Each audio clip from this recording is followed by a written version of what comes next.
दोस्तों स्वागत है आप सभी भक्तों का हमारे इस चैनल पर। दोस्तों आप पूजा तो करते ही होंगे, पूजा करने के नियम भी जानते होंगे और उनका पालन भी करते होंगे, लेकिन प्रश्न ये उठता है कि हमें नियम धर्म का पालन क्यों करना चाहिए, इससे क्या होता है और नियम का अगर पालन नहीं किया जाए तो उससे क्या होगा। तो इन सभी प्रश्नों के उत्तर आज इस वीडियो में आपको मिल जाएंगे। पूजा और यज्ञ का रोजाना नियमित रूप से पालन करना बहुत ही आवश्यक है। पूजा और यज्ञ का सात्विक रूप ही मान्य है। पूजा संस्कृत मंत्रों के साथ करना और उसकी समाप्ति आरती के साथ करना। पूजा करने से देवता लोग प्रसन्न होते हैं। पूजा से रोग शोक मिटते हैं, आपकी सारी मनोकामनाएं पूर्ण होती है, व्यक्ति को मुक्ति भी मिलती है। पूजा बहुत प्रकार के होते हैं। अभिगमन, जिसमें मंदिर या फिर देवालय के साफ सफाई करना, पूर्व में भगवान को चढ़ाई गई वस्तु को हटाना, ये सब कर्म अभिगमन के अंतर्गत आते हैं। उपादान, जिसमें गंध, पुष्प, तुलसी दल, दीपक,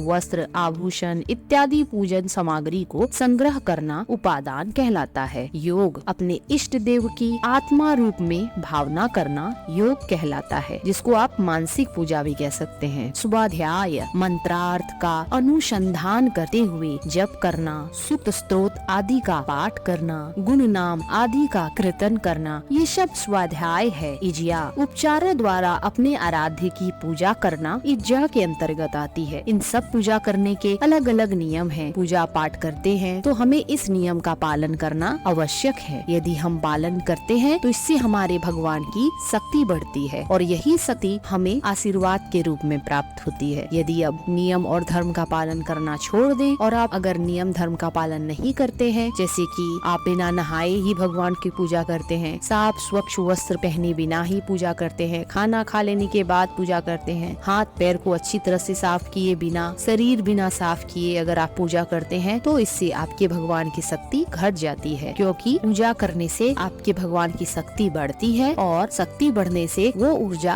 आपको आशीर्वाद के रूप में प्राप्त होती है। यही कारण है कि रावण, जो बहुत ही बड़ा शिव भक्त था, उसने जब भगवान शिव की आराधना की तो उसने सारे नियम और धर्म का पालन किया। इसी कारण वश भगवान शिव को प्रकट होना पड़ा और उसे मनचाहा आशीर्वाद देना पड़ा। यही कारण है कि लोग मंदिर में मन्नत मांगते हैं और वो मन्नत पूरी भी हो जाती है और पूरी हो जाने पर वो फिर मंदिर जाते हैं। मंदिर में हमें एक अलग प्रकार की सुकून और शांति मिलती है। कारण है कि वहाँ एक साथ कई लोग पूजा करते हैं। वहाँ पर नियम और धर्म का पालन करने का विशेष रूप से ध्यान रखा जाता है। वहाँ पर अपने आराध्य का उपचारों द्वारा वहाँ पर पूजा करने का ध्यान रखा जाता है। इसी कारणवश मंदिर में मांगी गई मन्नत बहुत जल्दी पूरी होती है, क्योंकि मंदिर में बहुत ज्यादा लोग बहुत ज्यादा श्रद्धा और नियम के साथ पूजा करते हैं और वो ऊर्जा बहुत अधिक होती है, जिस कारणवश हमारी मन्नत बहुत जल्द पूरी होती है। और मंदिर में पंडित लोग भगवान का नियम कर्म से पूजा हो इसका भी अवश्य रूप से ध्यान रखते हैं। जिस मंदिर में जितना ज्यादा नियम धर्म का ध्यान रखा जाता है और जहाँ पर सबसे अधिक श्रद्धालु जाते हैं, वहाँ पर भगवान की शक्ति सबसे अधिक होती है। यही कारण है कि आपकी मन्नत वहाँ जाने पर पूरी हो जाती है, क्योंकि वहाँ पर नियम का पालन किया गया है और इतने सारे लोगों ने पूजा की है तो वहाँ की ऊर्जा भी बहुत अधिक हो गई है। इसीलिए आपके द्वारा मांगी गई मन्नत पूरी हो जाती है। इसीलिए मंदिर जाना बहुत जरूरी है। और घर पे भी यदि आप रोज मंदिर नहीं जा सकते हैं तो पूजा करते हैं तो इस बातों का ध्यान रखिए। अगर आपने घर पे भगवान स्थापित किया है तो डेली नित्य क्रिया से निर्वृत्त होए, ये होना बहुत आवश्यक है। और नहाने धोने के बाद एकदम साफ स्वच्छ वस्त्र धारण करिए और फिर पूजा का नियम, किस भगवान को क्या चढ़ाने से खुश होते हैं, क्या किन भगवान को नहीं अर्पित करना चाहिए, ये सब बातों का ध्यान रखिए। अगर आप पूजा करें तो आप देखिएगा आपके द्वारा मांगी गई मन्नत बहुत जल्दी पूरी होती है और आपके भगवान की शक्ति बढ़ती रहती है और यही शक्ति आपके लिए आशीर्वाद का काम करती है। आशा करते हैं कि यह जानकारी आपको अच्छी लगी है। यदि अच्छी लगी है तो मेरे चैनल को लाइक शेयर और सब्सक्राइब करना नहीं भूलिएगा दोस्तों। तो मिलते हैं फिर अगली वीडियो में। धन्यवाद।